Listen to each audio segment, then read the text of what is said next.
आखिरी क्लास है हम लोगों के कोलाइडल सॉल्यूशन वाले चैप्टर की, बेसिकली सरफेस केमिस्ट्री की। तो एड्जॉर्प्शन और एंजाइम कैटलिस्ट ये सारे पार्ट्स तो हम लोग स्टार्टिंग में ही कवर कर चुके थे। तो बेसिकली हम लोग अभी जो चीज़ कवर कर रहे हैं वो था कोलाइडल सॉल्यूशन। मैंने कोलाइडल सॉल्यूशन के तुम्हें टोटल 8 कॉम्बिनेशंस बताए थे कि 8 तरीकों से आप कोलाइडल सॉल्यूशन को प्रिपेयर कर सकते हो।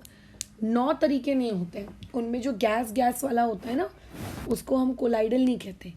क्यों नहीं कहते? क्योंकि कोलाइडल का मतलब होता है हेट्रोजीनस सिस्टम, और गैस को अगर आप मिक्स करते हो तो वो जो सिस्टम बनता है that system is not colloidal system, that system is आप लोगों का होमोजीनस, इसीलिए उसको नहीं लिया जाता है। फिर अलग अलग बातचीत हमने की थी कि कुछ को सॉल कहते हैं, कुछ को फोम कहते हैं, है ना, कुछ को इमल्शन कहते हैं, किसी को कुछ कहते हैं। तो अभी उसी टॉपिक का हम आखिरी पार्ट पढ़ रहे हैं कि आखिर ये जो टॉपिक होता है इमल्शन और दूसरा होता है आपका जल, इसका मीनिंग क्या है। तुम अगर उन 8 चीज़ों का थोड़ा सा देखोगे पन्ना पलट कर, ठीक है, कि वो 8 में इमल्शन हम किसे कहते हैं, तो तुम ये देखोगे कि बेसिकली इमल्शंस हम उन लोगों को कहेंगे जिसमें आपका डीपी एज वेल एज आपका जो डीएम है, ये दोनों के दोनों आप लोगों के बोलो क्या होते हैं, लिक्विड होते हैं। मतलब बेसिकली लिक्विड का जो कॉम्बिनेशन होता है that combination is basically known as what, emulsion. तो इमल्शन ऐसा नहीं है कि मैं कुछ अलग बता रही हूँ, ये भी आप लोगों के कोलाइडल जो 8 प्रकार के सिस्टम्स बताए थे ना, उन 8 प्रकार के सिस्टम्स में से ये one of the colloidal system है। जैसे सॉल एक one of the colloidal system है, वैसी इमल्शन भी क्या है, आप लोगों का एक कोलाइडल सिस्टम है जिसमें डीपी और डीएम दोनों ही आपके लिक्विड्स होते हैं। खत्म कहानी। अब देखो इमल्शन को हम लोग बेसिकली 2 पार्ट्स में क्लासिफाई करते हैं। 2 तरीके हैं आपको इसको क्लासिफाई करने के। एक इमल्शन को हम कहते हैं O/W टाइप का इमल्शन, और दूसरे को कहते हैं W/O टाइप का इमल्शन। अब ये O/W टाइप का इमल्शन का मतलब क्या है, W/O का मतलब क्या है, पहले तो देखो फुल फॉर्म में डील कर लेते हैं। O/W का मतलब होता है ऑयल, जो पहले लिखा है, ऑब्लिक मतलब इन, और उसके बाद आता है वर्ड वाटर, यानी कि ऑयल इन वाटर। और W/O का मतलब क्या होता है, वाटर इन ऑयल टाइप। अब ये क्या है भैया, ये चीज़ ये क्या है, समझ में नहीं आ रही। तो देखो जो चीज़ पहले लिखी हुई होती ना, जैसे ऑयल पहले लिखा है, वाटर बाद में लिखा है, तो इसका मतलब इस इमल्शन को बनाने के लिए आप लोगों ने डीपी किसको लिया होगा, ऑयल को लिया होगा, और डीएम तुमने किसको लिया होगा, आप लोगों के वाटर को लिया होगा। इसीलिए इसको कहा जाता है ऑयल इन वाटर टाइप का इमल्शन। और W/O लिखा है, ठीक है, तो इसको मतलब क्या है कि वाटर वहाँ पे किसके जैसे एक्ट कर रहा है, डीपी के जैसे एक्ट कर रहा है, और आपका जो ऑयल है ये ऑयल किसके जैसे एक्ट कर रहा है, डीएम के जैसे एक्ट कर रहा है। इवन जहाँ तक मुझे याद आ रहा है एक सवाल तो पूछा भी गया है शायद मेंस में, या कब ईयर तो एग्जैक्टली मुझे याद नहीं है, कि बटर इनमें से किस टाइप के इमल्शन का एग्जाम्पल है। तो आपको अभी जब मैं एग्जाम्पल बताऊंगी तो तुमको याद रखना, ठीक है। ज़्यादा देखो इमल्शन वाले पार्ट में हमको या जेल वाले पार्ट में हम लोगों को घुसना नहीं है, क्योंकि कुछ है नहीं हमारा खास। जितना तुम्हें मैंने बताया बस इतना याद रखो। एग्जाम्पल्स आखिर में बता दूंगी मैं। चलो आगे कंटिन्यू करते हैं नेक्स्ट टॉपिक के साथ, मतलब इसके सब टॉपिक्स के साथ। एक टर्म डिफाइन करते हैं हम लोग इमल्सीफायर, है ना, और दूसरा टर्म हम डिफाइन करते हैं इमल्सिफिकेशन। तो अब ये दोनों टर्म्स को समझेंगे कि इमल्सिफिकेशन ये किस बला का नाम है, और जो दूसरी टर्म है इमल्सीफायर इसका मतलब क्या है, इमल्सीफायर्स का मीनिंग क्या होता है। तुम्हें याद होगा बहुत दिनों पहले हम लोग जब इसी सरफेस केमिस्ट्री वाले चैप्टर में दूध की बात कर रहे थे, तो मैंने तुम्हें बताया था कि दूध बेसिकली क्या है, फैट्स है, और जो लिक्विड पार्ट है यानी कि उसका डीएम वो खुद एक वाटर है। कभी अगर तुम तेल को और पानी को अगर मिक्स करते हो तो क्या वो होते हैं, नहीं होते, है ना, चाहे खाने का तेल हो या बालों में लगाने का तेल हो। बट अगर उसी फैट को जब तुम दूध बनाने के लिए पानी में मिक्स कर रहे हो तो यार वो तो बहुत जल्दी मिक्स हो जा रहा है। तो फिर वहाँ पे हमने बात क्या की थी कि उस पर्टिकुलर दूध में कैसिन नामक एक क्या पाया जाता है, प्रोटीन, जो उस बेसिकली डीपी को और डीएम को जोड़ने का काम करता है। मतलब डीपी और डीएम दोनों रहना नहीं चाहते हैं साथ में, है ना। डीपी चाहता है मैं डीएम को नहीं देखूंगा और डीएम चाहता है मैं डीपी को नहीं देखूंगा। तो अब डीपी और डीएम को साथ में रखना है, दोनों को ऐड करना है। अब क्यों ऐड करना है, मतलब जोड़ के रखना है, अदरवाइज कोलाइडल सोल्यूशन कैसे बनेगा, इमल्शन कैसे बनेगा। तो डीपी और डीएम ताकि ऐड रहे, ठीक है, ताकि एक साथ रहे, तो बेसिकली हम लोग एक थर्ड सब्सटेंस ऐड करते हैं। ये जो थर्ड सब्सटेंस आप ऐड करते हो, जैसे कि मिल्क के केस में कैसीन, है ना, या फिर आइसक्रीम के केस में आई थिंक मैंने बताया था कल या परसों जिलेटिन। तो इस टाइप के जो ये थर्ड सब्सटेंस होते हैं जो डीपी को और डीएम को जोड़ के रखने का काम करते हैं, इन सब्सटेंसेस को हम लोग क्या कहते हैं, इमल्सीफायर्स कहते हैं। इस पे पहले भी हमारी बातचीत हो चुकी है, ठीक है। या फिर इनको हम लोग क्या कहते हैं, इमल्सीफाइंग एजेंट्स कहते हैं, ठीक है। क्या कहते हैं, इमल्सीफायर, या फिर इन्हें क्या कहेंगे, इमल्सीफाइंग एजेंट्स कहेंगे। अब इसके एग्जाम्पल्स बहुत सारे हो सकते हैं, जैसे कि एक एग्जाम्पल मैंने दे दिया कैसिन, जो आपके कहाँ मौजूद होता है, मिल्क में मौजूद होता है। देखो मिल्क क्या है, एक कोलाइडल सोल्यूशन है, मैं मानती हूँ, बट मिल्क को उन कोलाइडल सोल्यूशंस की कौन सी कैटेगरी में रखा जाता है, जो 8 प्रकार की कैटेगरीज होती है ना, उन 8 में से इसको कौन सी कैटेगरी में रखा जाता है। तो मिल्क वाला जो एग्जाम्पल है ये इमल्शन का एग्जाम्पल है। क्यों, क्योंकि मिल्क के अंदर डीएम कौन है, पानी, और उसका डीपी कौन है, फैट के पार्टिकल्स, ठीक है। तो मिल्क बेसिकली एक इमल्शन का एग्जाम्पल है। क्या है ये, आप लोगों का इमल्शन का एग्जाम्पल है। तो कैसिन हो गया मिल्क के केस में, या फिर मैंने अभी बताया कि जिलेटिन हो गया आप लोगों के किसके केस में, आइसक्रीम के केस में। या फिर तुम्हें एक और याद होगा, जब हम लोग एक्शन ऑफ सोप वाला टॉपिक पढ़ रहे थे, तो एक्शन ऑफ सोप वाले टॉपिक में मैंने तुमको बताया था कि आपके चेहरे पे अगर मान लेते हैं कोई ऑयल चिपका हुआ है, और अगर आप उसको नॉर्मल पानी से क्लीन करो, तो वो पानी क्या करता है, उस ऑयल को पूरी तरीके से या उस डर्ट को पूरी तरीके से निकाल नहीं पाता, है ना, नहीं, पॉसिबल ही नहीं, वो निकाल ही नहीं सकता। तो ऐसे में हम लोग क्या यूज़ करते हैं, सोप यूज़ करते हैं, डिटर्जेंट्स यूज़ करते हैं, जैसे फेस वॉश वगैरह हम यूज़ करते हैं। क्यों करते हैं, क्योंकि उनके अंदर ऐसा कुछ होता है कि ऑयल और वाटर जो एक दूसरे की शक्ल तक नहीं देखना चाहते, उन एक दूसरे की शक्ल नहीं देखने वालों को ये क्या करता है, साथ में जोड़ता है, और फाइनली हमारे मुंह में जो भी डर्ट वगैरह चिपकी हुई है उसको बाहर निकाल देता है। तो ये सारी बातचीत मैं पुराने ज़माने में भी कर चुकी हूँ, बट खैर टॉपिक इमल्शन का चल रहा है, इसीलिए मैंने ये वाली सारी चीज़ें वापस से बता दी। एक्चुअल में ये इमल्सीफायर्स जो होते हैं ये करते क्या है, मतलब कैसे इनका वर्किंग प्रिंसिपल क्या है। तो एक्चुअली में इनका एक बहुत इंपॉर्टेंट वर्किंग प्रिंसिपल है, ये जिस भी सब्सटेंस में आप इन्हें क्या करते हो, ऐड करते हो, है ना। अच्छा, तो ये उसकी जो सरफेस टेंशन होती है ना, उस सरफेस टेंशन को बोलो ये क्या कर देते हैं, डिक्रीज कर देते हैं। सरफेस टेंशन को ये लोग क्या कर देते हैं, डिक्रीज कर देते हैं। इमल्सीफायर्स का काम क्या होता है, सरफेस टेंशन को क्या कर देना, डिक्रीज कर देना, ठीक है। अच्छा, और उस तरीके से फिर आगे काम करते हैं। बहुत सारे देखो इमल्सीफाइंग एजेंट्स हो सकते हैं, ये तो 3 मैंने क्लास में बताए, और भी बहुत सारे हो सकते हैं। तो उसके लिए मैं तो ये हमेशा यही कहूँगी कि एनसीईआरटी रीड करो। जब एनसीईआरटी पढ़ोगे तो हो सकता है कोई एक आधी तुमको और मिल जाए। तो इमल्शंस के बहुत सारे एप्लीकेशंस हैं, आप अगर गूगल करोगे, एक मिनट है, बहुत भौंक रहा है, देखने दो क्या हुआ, क्या हो गया रवि, क्यों, किसको डांट रही है, कौन आया बेटा, कोई है बाहर, चलो देखते हैं कोई कहाँ है।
चलो बैक, रॉबी महाराज भौंक कर अपना फुर्सत हो गए हैं, आगे कंटिन्यू करते हैं फिर वहाँ से। तो खैर क्या बातचीत चल रही थी हम लोगों की, इमल्शन के बारे में हम बातचीत कर रहे थे कि इनका जो वर्किंग प्रिंसिपल होता है वो इनडायरेक्टली सरफेस टेंशन को रिड्यूस कर देते हैं। ठीक है, अच्छा अब सरफेस टेंशन को रिड्यूस करने से क्या हो जाता है, देखो मैं इनडायरेक्टली पूरे फिजिक्स में तो घुसूंगी नहीं, ठीक है, बट फिर भी थोड़ा सा जानकारी के नाम पर कि उसको टाइनी ड्रॉपलेट्स में कन्वर्ट कर देते हैं, बस इतना याद रखो, और ज़्यादा तुम्हें याद रखने की ज़रूरत नहीं है। अच्छा, अब इमल्सिफिकेशन क्या है? Emulsification is basically a process to prepare emulsifiers. Emulsifiers या इमल्शंस, नॉट इमल्सिफायर्स, इमल्शंस को अगर आप प्रिपेयर कर रहे हो, ठीक है, तो उस प्रिपरेशन वाली प्रोसेस को हम लोग क्या कहते हैं, आप लोगों का इमल्सिफिकेशन कहते हैं। ठीक है, अब इमल्शंस को प्रिपेयर किया गया, that process is known as emulsification. और इमल्शन ताकि स्टेबल रहे तो एक थर्ड सब्सटेंस डाला गया, that third substance is known as आप लोगों का इमल्सिफायर। तो इमल्सिफायर का एक और रोल होता है कि ये स्टेबलाइज करते हैं, किस चीज़ को स्टेबलाइज करते हैं, आपके इमल्शंस को, क्योंकि इमल्शंस में एक पोलर नेचर का पार्टिकल है ऑयल, मतलब नॉन पोलर, और एक पोलर नेचर का पार्टिकल है यानी कि वाटर। दोनों साथ में रहना नहीं चाहते, तो दोनों को साथ में रखने के लिए वहाँ पे हम लोग उसको क्या करते हैं, ऐड करते हैं। अच्छा, अब मान लेते हैं आपने बड़ी मेहनत से इमल्शन बनाया, लेकिन अब आपको मस्ती आ रही है, आप बोल रहे हो कि अब मैं क्या करूँगा, डीपी को और डीएम को मुझे क्या करना है, हटाना है, सेपरेट आउट करना है। ठीक है, डीएम एंड डीपी को मुझे क्या करना है, सेपरेट आउट करना है, यानी कि इनडायरेक्टली मुझे क्या करना है, मेरे बनाए हुए इमल्शन को डिस्ट्रॉय करना है। जैसा कि हम लोगों ने पुरानी क्लासेस में बात की थी कि हम लोग कोएगुलेशन करवाते हैं, तो वैसे मैं चाहती हूँ कि मैं मेरे इमल्शन को डिस्ट्रॉय करूँ, उसके अंदर जो डीपी है, उसका जो डीएम है, उसको अलग करूँ। तो आपको इसको करने के लिए कौन कौन सी आप प्रोसेसेस का इस्तेमाल करेंगे, तो जैसे हमने बातचीत की थी कि कोलाइडल सॉल्यूशंस में कि बहुत सारी प्रोसेसेस होती हैं, यहाँ पे हम 3 प्रोसेस करेंगे। इन 3 प्रोसेसेस के वाया आप लोगों का डीएम एंड डीपी के पार्टिकल्स क्या हो जाएंगे, आपके अलग हो जाएंगे। एक होता है बॉइलिंग, आप बॉइलिंग कर लीजिए, बॉइलिंग करने से आप लोगों का क्या होगा, ये समस्या का आपका समाधान मिल जाएगा। ठीक है, अच्छा दूसरा तरीका बोलो क्या होता है, दूसरा तरीका होता है आपका फ्रीजिंग, आप फ्रीजिंग कर लो तो भी आपका समस्या का समाधान हो जाएगा। और तीसरा जो तो हम लोग अपने घरों में भी इस्तेमाल करते होंगे, दैट इज सेंट्रीफ्यूगेशन। जैसे मैं इससे पहले भी कई बार बता चुकी हूँ कि जब दही घर में होता है, कढ़ी बनानी होती है, उस कढ़ी बनाने के लिए हम लोग क्या करते हैं, उसको एक ऐसा लकड़ी की डंडी आती है, ऐसे बीच में ऐसे ऐसे पैर बने होते हैं, उसके मथनी कहते हैं हिंदी में बेसिकली, उस मथनी से उसको क्या करते हैं, एकदम अच्छे से मथते हैं, that is known as basically centrifugation. तो ये वो तरीके हैं जिनसे आप इमल्शन को डिस्ट्रॉय कर सकते हो। ठीक है, आप इनको क्या कर सकते हो, डिस्ट्रॉय कर सकते हो। अच्छा, लेकिन एक तरीका और होता है केमिकल तरीका, कि आप क्या कर दो, कुछ ऐसे इलेक्ट्रोलाइट्स डाल दो, ठीक है, जो उस पर्टिकुलर इमल्शन को इतना ज़्यादा क्या कर दें, डिस्टेबलाइज कर दें कि उसका डीपी और उसका डीएम क्या हो जाए, एक दूसरे से अलग हो जाए। तो these are the various ways by which you can destroy your emulsion. और जब हम अपने इमल्शन को तबाह करते हैं, डिस्ट्रॉय करते हैं, तो उस पर्टिकुलर प्रोसेस को क्या कहा जाता है, डी इमल्सिफिकेशन। ठीक है, अगर तुम इमल्शन बना रहे हो then it will be known as emulsification, अगर तुम इमल्शन को तबाह कर रहे हो then it will be known as what, आप लोगों का डी इमल्सिफिकेशन। ठीक है, ये कहानी थी। अच्छा, एक और कहानी सुन लेते हैं छोटी सी, वो होता है डाइल्यूशन। देखो, डाइल्यूशन का मतलब कई बार स्टूडेंट्स को बेसिकली ऐसा लगता है पानी डाल दो तो पानी का addition is known as dilution. तो मैं ये नहीं कहूंगी कि वो गलत है, बट पानी ही क्यों, हमारा डाइल्यूशन का सेंस क्या होना चाहिए बचपन से ही, जब हम फर्स्ट टाइम डाइल्यूशन पढ़ते हैं, कि अगर आप किसी भी सोल्यूशन के अंदर ठीक है, सोल्यूशन मतलब जो ऑलरेडी बन चुका है सॉल्यूट और सॉल्वेंट को मिक्स करके या फिर डीपी और डीएम को मिक्स करके, अगर आप उस पर्टिकुलर सोल्यूशन के अंदर सॉल्वेंट की क्वांटिटी इंक्रीज करते जाते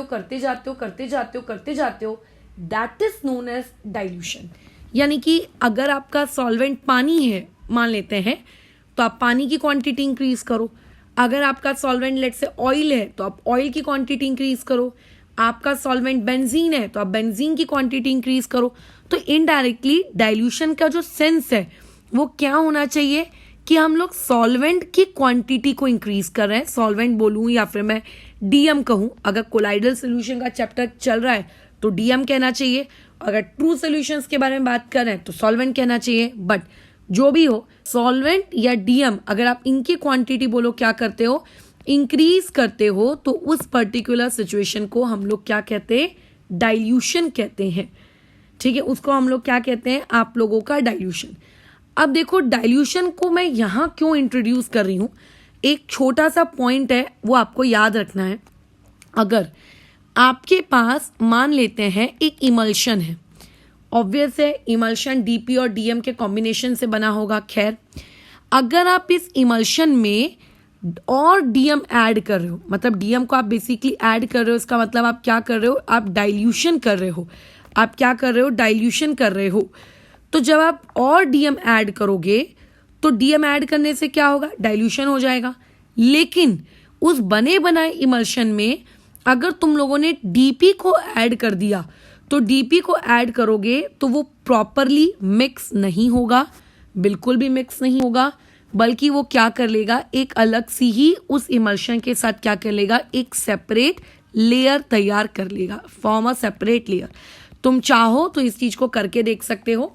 ऑयल लेना, ठीक है, थोड़ा मतलब पानी लेना लेट से, और ऑयल लेना, ऑयल इन वाटर वाला कॉम्बिनेशन क्रिएट कर लेना। ठीक है, और कोई मान लेते हैं तुम्हारे पास क्या मौजूद है, अगर इमल्सिफाइंग एजेंट मौजूद है तो वो भी डाल देना। अगर मौजूद है तो आपका एक इमल्शन बन जाएगा, है ना, आप लोगों का एक इमल्शन बन जाएगा। अब इस इमल्शन में अगर आपने और पानी डाला तो कुछ नहीं होगा, वो इमल्शन बस थोड़ा पतला हो जाएगा। जैसे दूध है, चलो छोड़ो, तुम मत बनाना इमल्शन, दूध में आप और पानी डालो, और क्या होगा, कुछ नहीं, दूध पतला होता जाएगा। बट अगर तुम अभी पानी डालने के बजाय एक्सटर्नली कोई फैट उस दूध में इंट्रोड्यूस करते हो, फैट्स मतलब कोई नॉन पोलर चीज इंट्रोड्यूस करते हो, क्योंकि डीपी उसका फैट्स है ना, तो अगर आप एक्सटर्नली कोई फैट इंट्रोड्यूस करते हो तो वो फैट आपके डिजॉल्व नहीं हो पाएगा उस इमल्शन के अंदर। डीएम ऐड किया तो वो डिजॉल्व हो गया प्रॉपरली, बट अगर डीपी ऐड करोगे तो वो डिजॉल्व नहीं होगा, वो एक अलग से क्या कर लेगा, सेपरेट लेयर तैयार करेगा। तो किसी भी इमल्शन को अगर डाइल्यूट करना है तो आप उसमें डीएम की मदद से डाइल्यूट कर सकते हो, लेकिन अगर डीपी ऐड किया तो डीपी उसको डाइल्यूट नहीं करेगा, बल्कि एक अलग सी सेपरेट आपको लेयर बनाकर दे देगा। चलो नेक्स्ट कहानी की तरफ हम मूव करते हैं। इमल्शन के बाद जल। अच्छा एक मिनट, मैंने आई थिंक तुम लोगों को उसके एग्जाम्पल्स नहीं बताए ना, किसके, ऑयल इन वाटर के और वाटर इन ऑयल वगैरह के। ठीक है, खैर उसके एग्जाम्पल्स के बारे में बातचीत कर लेते हैं। चलो कहाँ है वाला टॉपिक, हाँ ये रहा आप लोगों का टॉपिक। चलिए आ जाओ इसमें। तो अब क्या तुमने इसके एग्जाम्पल्स अपनी डे टू डे लाइफ में देखे हैं क्या, इमल्शन वगैरह के एग्जाम्पल्स, या फिर वाटर इन ऑयल वाले या ऑयल इन वाटर वाले? तो बिल्कुल हमने ये चीज़ देखी है। अब आपको ये एग्जाम्पल्स देखो बहुत ही अच्छे से याद रखने हैं। मैं कुछ एग्जाम्पल्स दे रही हूँ, हो सकता है कुछ एग्जाम्पल्स जब तुम एनसीईआरटी रीड करो तब तुम्हें पढ़ते पढ़ते वहाँ से मिल जाए। तो पहला एग्जाम्पल आ जाता है ऑयल इन वाटर वाला। तो जो भी हमारा प्यारा दूध है ये बेसिकली उसका एग्जाम्पल होता है। हम अगर कोई बॉडी लोशन लगाते हैं, ठीक है, अब तुम बॉडी लोशन बोलो, सनस्क्रीन बोलो, जो बोलना है बोलो, ठीक है, कोई भी बॉडी क्रीम अगर आप बेसिकली अप्लाई करते हो, है ना, तो वो क्रीम, ठीक है, क्या हो जाती है आपकी, O/W का एग्जाम्पल होती है। ठीक है, OW का आपका बोलो क्या होती है, एग्जाम्पल होती है। अच्छा अब मैं वाटर इन ऑयल टाइप की अगर बात करूँ तो बहुत ही फेमस एग्जाम्पल है इसका बटर। ठीक है, बटर इस पर्टिकुलर एग्जाम्पल की कैटेगरी में आता है। ठीक है, ये बटर तुम लोगों को याद रखना है कि बटर कौन सी कैटेगरी में आ रहा है, आपकी इस कैटेगरी में आ रहा है। ऐसे हो सकता है और भी एग्जाम्पल्स, कभी कुछ शीट्स वगैरह सॉल्व करो, कुछ तो वहाँ मिल जाएं, तो अगर मिल जाएं तो उनको अपने ब्रेन के अंदर स्टोर करके रख लेना, क्योंकि these are examples, there can be many examples. ठीक है, अच्छा आगे कंटिन्यू करते हैं जल के साथ। अब देखो जल क्या है। देखो मैं ये नहीं कहूँगी कि जल तुमको पता नहीं है क्या होती है। मार्केट में एक जेली जैसी चीज़ आती है जिसको तुम खाते हो, मुझे तो बहुत गंदी लगती है वो, खैर बहुत ही अजीब सा फील आता है उसको खाने पर, वो जेल उसके जैसा। अच्छा, इसके अलावा जो बेसिकली स्किन को अच्छा सुंदर सुंदर बनाने के रखने के लिए मार्केट में एलोवेरा जेल वगैरह भी मिलती हैं, या फिर अगर नहीं भी मिलती हैं तो एक एलोवेरा ले लो, एलोवेरा को काट के देखो तो जो अंदर आपको थोड़ा सा सेमी सॉलिड सा, थोड़ा सा चिपचिपा सा है ना सब्सटेंस मिलता है, that is basically a gel. तो जेल भी क्या है, ये आप लोगों का एक टाइप का क्या है, कोलाइडल सिस्टम है। लेकिन ये वो कोलाइडल सिस्टम है जिसमें ठीक है आपका जो डीपी होता है ये एक लिक्विड होता है, और जो आप लोगों का डीएम होता है ये डीएम बेसिकली एक सॉलिड होता है। तो अगर दोनों ही लिक्विड है तो आप उसको क्या कहते हो, इमल्शन कहते हो। और अगर डीपी लिक्विड है और मीडियम अगर आपका सॉलिड है तो बेसिकली उसको हम लोग क्या कहेंगे, आप लोगों का जेल कहेंगे। और जेल अगर किसी प्रोसेस के थ्रू बनाई जाती है ना, जेल को अगर आप प्रिपेयर कर रहे हो, मार्केट में जो जेलीज बनती हैं उन्हें ऑब्वियसली प्रिपेयर किया जाता होगा, तो अगर आप किसी भी जेल को प्रिपेयर कर रहे हो तो जो प्रोसेस होता है किस चीज़ का, प्रिपरेशन का, उस बेसिकली उस पर्टिकुलर प्रोसेस को हम लोग क्या कहते हैं, जिलेशन कहते हैं। जैसे इमल्शन को प्रिपेयर करना था तो प्रोसेस क्या कहलाई, इमल्सिफिकेशन। जेल प्रिपेयर करना है तो वो पर्टिकुलर प्रोसेस क्या कहलाएगी, आप लोगों का जिलेशन कहलाएगी। ठीक है, हमने इमल्शन को दो कैटेगरीज में क्लासिफाई किया, oil in water, water in oil. तो यहाँ पर भी हम लोग जेल्स को दो कैटेगरी में क्लासिफाई करेंगे। एक होगी आप लोगों की कौन सी वाली प्रोसेस, एक हो जाएगी आपके पास इलास्टिक जेल्स। ठीक है, और दूसरी होती है तुम लोगों के पास कौन सी, नॉन इलास्टिक जेल्स। अब what do you mean by the term elastic gels and what do you mean by the term आपकी नॉन इलास्टिक जेल, इसका मतलब क्या है, तो समझते हैं कि क्या है। देखो इलास्टिक जेल्स की ना कहानी बड़ी ही प्यारी है। अगर मान लेते हैं आपके पास कोई एक इलास्टिक जेल है EG, अगर आप उसको हीट करते हो तो हीट करने से बोलो क्या होता है, जो आप लोगों की जेल होती है वो कंप्लीटली किस में कन्वर्ट हो जाती है, एक ड्राई फॉर्म में कन्वर्ट हो जाती है। मतलब मैं कह सकती हूँ पाउडर वाले फॉर्म में, लेट से, है ना। अच्छा, और जब आप इस ड्राई फॉर्म को वापस से किसी लिक्विड के कांटेक्ट में लाते हो तो ये वापस से किस में कन्वर्ट हो जाती है, इलास्टिक जेल में। बस इसी को इलास्टिक जेल कहते हैं, यानी कि जो रिवर्सिबल है। अब जेल को डिस्ट्रॉय करके क्या बना सकते हो, आप उसका ड्राई फॉर्म बना सकते हो। ड्राई फॉर्म को वापस से आप क्या कर सकते हो, लिक्विड में रखा तो वापस से वो किस में कन्वर्ट हो जाती है, आपके इलास्टिक जेल में। तो इनडायरेक्टली मैं ये कह सकती हूँ कि ये प्रोसेस आपकी कैसी होती है, एक रिवर्सिबल प्रोसेस है। कैसी प्रोसेस है ये, एक रिवर्सिबल प्रोसेस है, या फिर आप लोगों की एक रिवर्सिबल जेल है। ठीक है, कैसी जेल है, एक रिवर्सिबल जेल है। अच्छा, तो ऑब्वियस है कि जो उसका सेकेंड क्लासिफिकेशन होगा, उस सेकेंड क्लासिफिकेशन में आप लोगों को क्या देखने को मिलेगा, आपको सेकेंड क्लासिफिकेशन में इरिवर्सिबल नेचर देखने को मिलेगा। यानी कि अब तुमने नॉन इलास्टिक जेल को अगर हीट अप किया, नॉन इलास्टिक जेल को अगर तुमने हीट किया तो हीट करने से ये क्या होगी, आप लोगों का ड्राई में तो कन्वर्ट हो जाएगी, ड्राई फॉर्म में। लेकिन अगर तुम इनको वापस से क्या करोगे, लिक्विड में इंट्रोड्यूस करवाना चाहोगे और बोलोगे वापस से नॉन इलास्टिक जेल बन जाए, तो ये पॉसिबल नहीं है। यानी कि एक तरीके से ये आप लोगों की कौन सी टाइप की जेल होती है, ये इरिवर्सिबल टाइप की जेल होती है। ठीक है, तो एक हो गई आप लोगों की कौन सी, इलास्टिक, और दूसरी हो गई आप लोगों की नॉन इलास्टिक। एक कॉमन ऑब्जर्वेशन है कि इलास्टिक जेल्स बनाई जाती हैं, तो जब बनाई जाती हैं तो उनको बनाने के लिए लायोफिलिक कोलाइडल सॉल्यूशंस की हमको नीड पड़ती है। लायोफिलिक इन नेचर, ठीक है, किसकी नीड पड़ती है, लायोफिलिक इन नेचर। और जो नॉन इलास्टिक जेल सा बनाते हो तो वो जनरली कैसी होती है, लायोफोबिक इन नेचर। अब तुम जानते हो कि लायोफिलिक का मतलब क्या है और तुम ये जानते हो कि लायोफिलिक का मतलब क्या है, और दोनों एक दूसरे से किस तरीके से डिफरेंट है। तो ध्यान रखना, हमने जो जो प्रॉपर्टीज लायोफिलिक और लायोफोबिक के लिए पढ़ी थी, I think surface tension, viscosity, stability, वो सारी प्रॉपर्टीज आप यहाँ पर इलास्टिक जेल और नॉन इलास्टिक जेल के लिए भी अप्लाई कर सकते हो। जनरली होता क्या है कि जो थियोरेटिकल टॉपिक्स होते हैं ना, थियोरेटिकल टॉपिक में कहाँ की बात कहाँ निकाल के लेके चले जाते हैं क्वेश्चन पूछने वाले, इसको समझना या इसको इमेजिन करना बहुत ही जरूरी है। मान लेते कल को तुमसे कोई पूछ लेगा कि आपके पास एक सब्सटेंस ए है जो कि इलास्टिक जेल है और आपके पास एक सब्सटेंस बी है जो आपका नॉन इलास्टिक जेल है।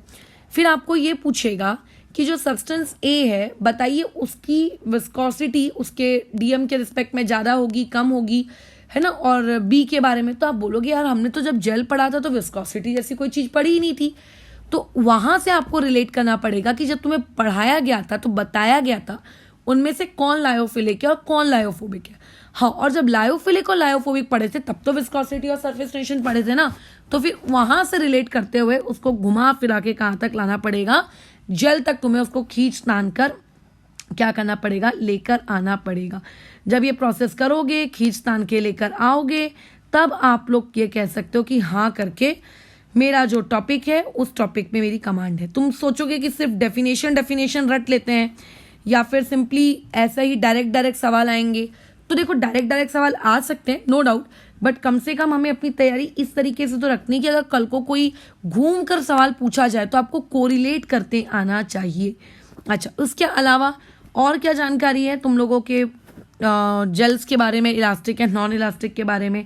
तो देखो एक और बहुत इंपॉर्टेंट जानकारी है कि जो इलास्टिक जेल्स होते हैं जनरली इनमें आपको इलेक्ट्रोस्टैटिक, ठीक है, फोर्स ऑफ अट्रैक्शन देखने को मिलता है, और जो तुम लोगों के क्या कहते हैं नॉन इलास्टिक वाले हैं उनके इसमें क्या देखने को मिलता है, कोवैलेंट बॉन्ड्स देखने को मिलते हैं। तो बॉन्ड्स के रिस्पेक्ट में ये आप लोगों का एक क्लासिफिकेशन हो गया कि अगर मैं बॉन्ड्स के रिस्पेक्ट में बात करूं तो देखिए ये आप लोगों के इस तरीके से क्या है, एक दूसरे से दोनों डिफरेंट हैं। अच्छा, और कुछ इमल्शंस तो हमारा खत्म हो चुका है, जेल्स के बारे में हम जानकारी ले चुके हैं। अच्छा, और क्या है जेल्स के बारे में कुछ जानने लायक, लेट्स से तो जेल्स की कुछ देखो प्रॉपर्टीज है, मतलब जेल कुछ बेसिकली प्रॉपर्टीज को शो करती है, तो हमको प्रॉपर्टीज देखनी है कौन सी हैं, बट उन प्रॉपर्टीज में घुसने से पहले इनके एग्जाम्पल देखने हैं। तो ध्यान से सुनिएगा, मैंने क्या कहा कि ये लायोफिलिक होते हैं, तो लायोफिलिक के बोलो कौन कौन से एग्जाम्पल से जब तुम्हें लायोफिलिक पढ़ाई गई थी। एक तो खुद जिलेटिन था और उसके बाद एक स्टार्च था, तो ये दोनों इसके एग्जाम्पल में आ जाएंगे। ठीक है, यहाँ पे जो आप सोप है, सोप इसके एग्जाम्पल में आएगा। जो जैम हम खाते हैं, that jam is an example of what, आप लोगों का इलास्टिक जेल। ठीक है, इलास्टिक जेल। और नॉन इलास्टिक में एक बहुत ही फेमस एग्जाम्पल होता है जिसको हम लोग कहते हैं सिलिका जेल। तुम्हें शायद पता होगा, वो जब अपन डब्बे वब्बे खरीद के लाते हैं मार्केट से, तो उन डब्बों के अंदर में एक छोटू सा पैकेट होता है। छोटू सा पैकेट किस काम के लिए होता है कि वो मॉइस्चर एब्जॉर्ब कर सके, एक्सेट्रा एक्सेट्रा। तो बेसिकली वो आप लोगों का कौन होता है, सिलिका जेल होता है। अब हमको कुछ टर्म्स है जो इस पर्टिकुलर आपके जेल वाले टॉपिक से एसोसिएटेड है। ठीक है, यानी कि आपको उनकी बेसिक डेफिनेशंस पता होनी चाहिए। तो वो टर्म्स क्या हैं, उन टर्म्स के बारे में एक बार बातचीत कर लो कि वो ऐसे कौन से टर्म्स हैं जिनके बारे में हमको पता होना बहुत ही ज़रूरी है अगर आप जेल पढ़ रहे हो तो। एक टर्म है आपका स्वेलिंग। अब देखो स्वेलिंग का मतलब सब जानते हैं, बट खैर मैं लिखवा देती हूँ फिलहाल। ठीक है, अच्छा, एक और टर्म होता है जिसका नाम होता है हाइड्रेशन। ठीक है, अच्छा, एक टर्म होता है जिसको हम कहते हैं सिनर्सिस। ये आपका सबसे इंपॉर्टेंट है। ठीक है, इस पे सवाल पूछे जा सकते हैं, अगर मुझे पूछना होगा तो मैं डेफिनेटली इस टॉपिक से पूछूंगी। अच्छा, उसके अलावा एक और टर्म होता है जिसका मतलब होता है थायोक्सोट्रोपी। अच्छा, अब ये जो टर्म्स हैं इन टर्म्स को एक एक करके बस देख लो। अब बताओ भैया हाइड्रेशन का मतलब क्या है। हाइड्रेशन जैसे कि अभी मान लेते हैं तुम्हारी बॉडी में पानी की कमी हो गई, तो मैं क्या कहूँगी तुम्हारी बॉडी डिहाइड्रेटेड है, तुम्हें पानी पिला दूंगी तो मैं क्या कहूंगी कि तुम हाइड्रेटेड हो। तो बेसिकली हाइड्रेशन का मतलब सीधा सिंपल सा होता है क्या, प्रोवाइड वाटर या प्रोवाइड लिक्विड। ठीक है, आप यहाँ पे क्या करो, प्रोवाइड वाटर। अब ये देखो, प्रोवाइड करोगे जब आप इसको वाटर, तो ये कन्वर्ट हो जाएगा, किस में कन्वर्ट हो जाएगा, जेल में। लेकिन ये प्रॉपर्टी आपको सिर्फ और सिर्फ कौन से वाले लोग शो करेंगे, इलास्टिक वाले। क्योंकि मैंने ऑलरेडी तुमको बताया कि नॉन इलास्टिक वाले लोग जो होते हैं ये आप लोगों के रिवर्सिबल नहीं होते, ये इरिवर्सिबल होते हैं। ठीक है, अच्छा उसके अलावा एक और मैं तुमको बताती हूँ कि सिनेर्सिस क्या होता है। बट सिनेर्सिस को समझाने से पहले मैं एक एग्जाम्पल देना चाहूँगी तुमको। आई थिंक ये एग्जाम्पल तुमने शायद देखा होगा। मुझे याद है जब मैं खुद 10th क्लास में थी तो उस दौरान एक बहुत ही मार्केट में नई नई चीज़ आई थी। एक्चुअली वो चीज़ क्या थी, छोटे छोटे देखना ऐसे रंग बिरंगे प्यारे प्यारे बॉल्स होते थे। हाँ, हाथी बने हुए होते थे, घोड़े बने हुए होते थे, मार्केट से आप उनका पैकेट खरीद कर लेकर आते थे। फिर आप उनको क्या करते थे, फ्लावर्स होते थे, फ्रूट्स की शेप होती थी, मतलब कोई भी डिज़ाइन हो, बहुत ही अट्रैक्टिव, और लाकर उसको एक पानी के कटोरे में रख दो। तुम देखना जब लाते थे तो एकदम छोटू छोटू से दिखते थे और उतने अट्रैक्टिव नहीं थे, लेकिन जैसे आप उन्हें पानी में डालते थे वो देखना एकदम स्वेल, मतलब फूल जाते थे, एकदम बड़े मजे से स्वेल हो जाते थे। ऐसा लगता था कितना बड़ा घोड़ा है, कितना बड़ा हाथी है, कितना प्यारा फ्रूट है, कितने अच्छे अच्छे रंग बिरंगे मार्बल्स है। और अगर आप उसको तोड़ते ना तो टूट भी जाते, वो जेली होते थे बेसिकली, टूट जाते। तुमने भी देखा होगा, बट मुझे ना नाम नहीं पता है देखो उस चीज़ का। ठीक है, तो वो जो प्रोसेस होती थी ना, फूल जाते थे। अब लेकिन फूलने के बाद क्या वो हमेशा फूले हुए रहते थे, क्या नहीं। आफ्टर 4 to 5 days क्या होने लगता था, वो लोग धीरे धीरे धीरे धीरे धीरे धीरे क्या होने लगते थे, श्रिंक होने लगते थे, है ना। वो बेसिकली क्या होने लगते थे, श्रिंक होने लगते थे। तो मैं कह सकती हूँ मर गए बेचारे वो लोग। तो जब भी आप किसी जेल को लॉन्ग समय तक के लिए विथस्टैंड करोगे, ठीक है, अगर आपने मान लेते हैं लॉन्ग ड्यूरेशन तक के लिए क्या करके रखा है, जेल को रखा है ऐसी एटमॉस्फेयर में, विथस्टैंड करके रखा है, तो ऐसे में क्या हो जाएगा, वो बेचारी श्रिंक हो जाएगी, साइज में छोटी हो जाएगी, है ना, उसके श्रिंक हो जाएगी। अब श्रिंक क्यों होती है, इतना तो तुमको पता ही है, क्योंकि उसके अंदर का सॉल्वेंट धीरे धीरे क्या होने लगेगा, रिमूव होने लगेगा। तो बस इसी श्रिंकेज वाली प्रोसेस को हम लोग बेसिकली क्या कहते हैं, सिनेर्सिस कहते हैं। अगर तुम में से किसी को पता हो कि वो जो जिनकी मैं बात कर रही हूँ कि छोटे छोटे प्यारे प्यारे जो जेल्स होते हैं, उन जेल्स को आप पानी में डालो तो अलग अलग अट्रैक्टिव आपको ऑब्जेक्ट्स देखने को मिलेंगे। नाम पता है तो अच्छी बात है, नहीं पता है तो मैं उसको बता नहीं पाऊंगी। तो इसको हम लोग बेसिकली क्या कहते हैं, सिनेर्सिस कहते हैं। तो सिनेर्सिस क्या है, आप लोगों का एक प्रकार का फिनोमेना है, ठीक है। अच्छा, अब ऐसे केस में ये आपको पूछा जाता है कि सिनेर्सिस क्या है। अब हम में से कई लोगों को पता नहीं होता है। अच्छा, तो हम लोगों को लगता है कि अरे तो आउट ऑफ द सिलेबस कोई चीज़ आ गई, बट नहीं, ये इस तरीके की कहानी होती है। Okay, done. अच्छा, ये एक हम लोगों ने टॉपिक पढ़ लिया। नेक्स्ट में आ जाते हैं, ठीक है, वो है आपका थायोक्सोट्रॉपी। ये क्या है, तो थायोक्सोट्रॉपी को समझते हैं कि थायोक्सोट्रॉपी नामक चीज़ क्या है। बट उससे पहले स्वेलिंग को पढ़ लेते हैं कि स्वेलिंग क्या है, क्योंकि ईजी टॉपिक है। स्वेलिंग को एक और नाम से जानते हैं, that is known as this. Pronounce तुम खुद कर लेना, ठीक है। अच्छा, तो देखो स्वेलिंग का मतलब होता है बेसिकली फूल जाना। जैसे चने, राजमा, राइट, या कोई भी दूसरा चावल, दाल अगर आप पानी में रखो तो कैसा होता है, पानी को अपने अंदर वो ले लेता है और उसकी वजह से वो क्या हो जाता है, फूल जाता है, राइट, यही होता है। तो एक्चुअली में कोई भी जेल अपने अंदर पानी क्यों लेगा, या तो वो कंप्लीटली डिहाइड्रेटेड होगा तो वो पानी लेगा, या तो वो पार्शियली डिहाइड्रेटेड होगा तो वो पानी लेगा। मान लेते हैं मैं अभी पानी नहीं पी रही हूँ, इसका मतलब क्या, मुझे प्यास नहीं लगी इसलिए मैं पानी नहीं पी रही हूँ। अगर मुझे प्यास लगी होगी तो मैं पानी पीऊंगी। तो अगर मान लेते हैं आपके पास कोई पार्शियली डिहाइड्रेटेड इलास्टिक जेल है, ठीक है। अब इलास्टिक वर्ड मैंने यहाँ पे क्यों यूज़ किया, क्योंकि इन इलास्टिक वाले अगर एक बार वाटर का लॉस कर देते हैं या लिक्विड का या सॉल्वेंट का लॉस कर देते हैं तो वापस से आप उनमें अगर सॉल्वेंट ऐड करो तो वापस से स्वेल नहीं होंगे। तो यानी कि स्वेलिंग, हाइड्रेशन, बराबर। ये सारी जो प्रॉपर्टीज है इलास्टिक के लिए है, दोनों प्रॉपर्टीज। तो पार्शियली डिहाइड्रेटेड अगर आपके पास मान लेते हैं कोई इलास्टिक जेल है और अगर आप उसको क्या कर रहे हो, सॉल्वेंट दे रहे हो, ठीक है। अब सॉल्वेंट पानी भी हो सकता है या कुछ और भी हो सकता है। तो बोलो क्या हो जाएगी, वो उस सॉल्वेंट को क्या कर लेगी, एब्जॉर्ब कर लेगी, क्योंकि वो पार्शियली डिहाइड्रेटेड है ना, मतलब वो और पानी अपने अंदर या और अपने अंदर सॉल्वेंट ले सकती है। सॉल्वेंट को एब्जॉर्ब कर लेगी और उसका जो साइज है वो इंक्रीज हो जाएगा, मतलब फूल जाएगी। जैसे चने और राजमा कैसे हो जाते हैं, साइज में बड़े हो जाते हैं। तो बस इसी पर्टिकुलर प्रोसेस को हम लोग क्या कहते हैं, आप लोगों का स्वेलिंग या इम्बिबिशन कहते हैं। बस ये टॉपिक तुमको पता होना चाहिए था, किसको लेकर, जेल्स को लेकर, कि जेल्स कौन कौन सी प्रॉपर्टीज तुमको शो करती हैं। एक और बच गया है, कौन बच गया है, थायोक्सोट्रॉपी।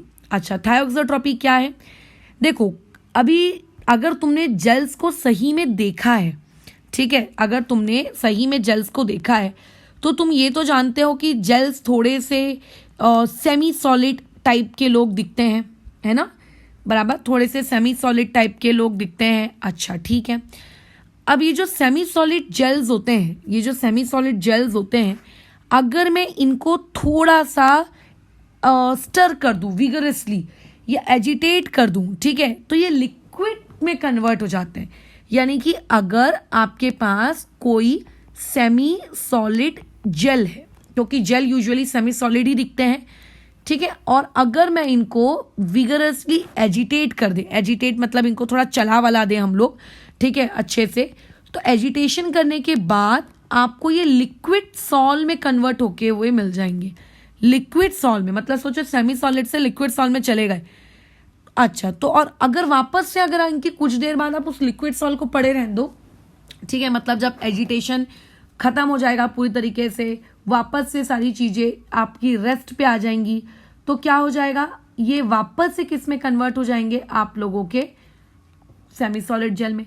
तो यानी कि आप क्या कर रहे हो, सेमी सॉलिड जेल को लिक्विड में कन्वर्ट कर रहे हो, लिक्विड से वापस उसको किस में कन्वर्ट कर रहे हो, सेमी सॉलिड जेल में कन्वर्ट कर रहे हो, है ना। तो ये जो बिहेवियर होता है, ठीक है, ये जो बिहेवियर होता है, दिस बिहेवियर, रिवर्सिबल बिहेवियर, कि सॉलिड से लिक्विड, लिक्विड से सॉलिड में जाना, तो इसको बेसिकली हम लोग क्या कहते हैं, आप लोगों का थायोक्सोट्रॉपी कहते हैं।